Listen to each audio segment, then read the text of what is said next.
Hi, my name's Cassie and I live out of a short school bus. I only have 20 gallons of water in my bus, so conserving water is extremely important. As you can see, I have really long hair, so showering on the road can be pretty difficult. This is why I always travel with my Geyser system.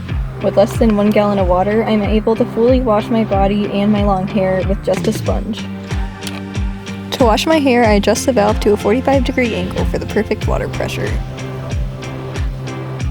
Then I press and squeeze the saturated sponge onto my head to dampen my hair.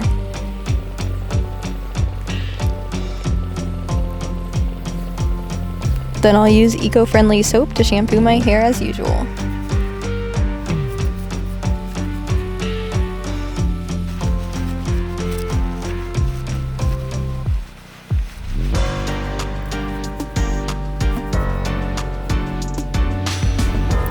Once my hair is lathered and clean, I use the same method of pressing and squeezing the sponge onto my hair to rinse it out.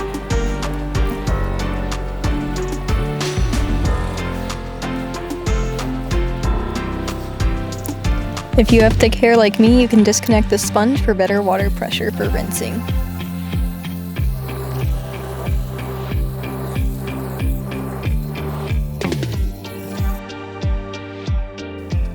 Thanks to my Geyser system, I can have a hot shower to wash my hair no matter where my travels take me.